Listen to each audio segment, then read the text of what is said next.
దిబ్బ రొట్టె చేయడానికి ఈ గ్లాస్ పొట్టు మినపప్పు, మామూలు గుండ్లైనా వేసుకోవచ్చు. నేను పొట్టు మినపప్పు వేసుకున్నాను, హెల్దీగా ఉంటుందని. ఇలా నానబెట్టుకున్నాను 6 గంటలు. ఇప్పుడు బాయిల్ రైస్ ఇవి కూడా ఒకటి పొట్టు మినపప్పు అయితే బాయిల్ రైస్ 2 వేసుకోవాలి. ఇవి 6 గంటలు నానబెట్టాను. ఇప్పుడు దీన్ని మిక్సీ వేసుకోవాలి. కొంచెం బరకగా వేసుకోవాలి, 2 కలిపే వేసుకోవచ్చు. ఇలా చిక్కగా వేసుకోవాలి, కొంచెం బరకగా రవ్వగా ఇలా ఉండాలి. ఇలా ఉంటే దిబ్బ రొట్టె బాగా వస్తుంది. సన్నగా పలుచగా వేసుకోకూడదు. ఇప్పుడే దిబ్బ రొట్టె టేస్ట్ బాగుంటుంది.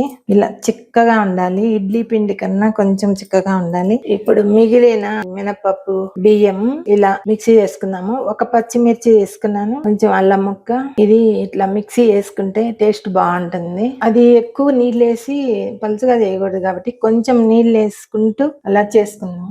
ఇలా ఒక పాత్రలోకి తీసుకొని మిక్సీ చేసిందంతా దానికి కొంచెం సాల్ట్ వేసి పెట్టుకొని కలుపుదాము. ఎక్కువ సాల్ట్ వేయొద్దు. మళ్ళా ఇలా కలపాలి బాగా కొద్దిసేపు.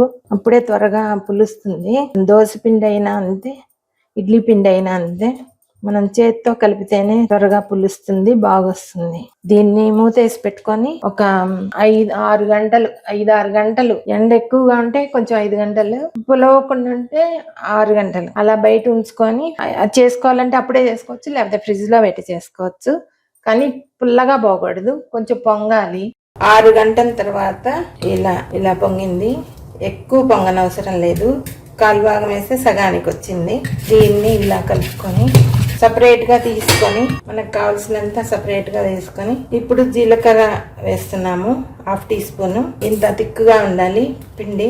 ఇలా ఇప్పుడు దీన్ని ఊతప్పం వేసుకున్నాము. ఒక 2 టీ స్పూన్లు ఆయిల్ వేసుకున్నాము. వేడైన తర్వాత కొంచెం ఇలా ఒక 2 గరిటెలు వేసుకోవాలి. కొంచెం లావుగానే ఉండాలి ఇవి. ఇప్పుడు కొంచెం మీడియం ఫ్లేమ్లో పెట్టుకొని వేడి చేసుకోవాలి. కొంచెం సేపు మూత పెట్టి వైపు కాలింది. ఇప్పుడు ఇలా తిప్పించుకున్నాము. మూత పెట్టి కొంచెం సేపు వేడి చేద్దాము. ఇప్పుడు ఇది కాలిందో లేదో చూడడానికి ఇలా చూసుకోవచ్చు. ఇది మనం పొట్టు మినపప్పు వేసాం కాబట్టి ఈ కలర్ వచ్చింది. లేదంటే ఇంకా మంచి కలర్, బ్రౌన్ గోల్డెన్ కలర్ లో షైనీగా వస్తుంది మినపప్పు గుండ్లు వేసుకుంటే. ఇలా దిబ్బ రొట్టెలు చేసుకొని కొబ్బరి చట్నీ వేసుకొని, బ్రౌన్ కొబ్బరి చట్నీ నేను వీడియో పెట్టున్నాను ముందర. ఇలా బ్రౌన్ కొబ్బరి చట్నీ వేసుకొని చూడండి ఎంత బాగా చూపిస్తాను.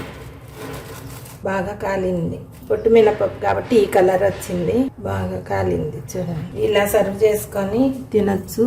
నచ్చితే చేసి చూడండి, ఎలా ఉందో చెప్పండి.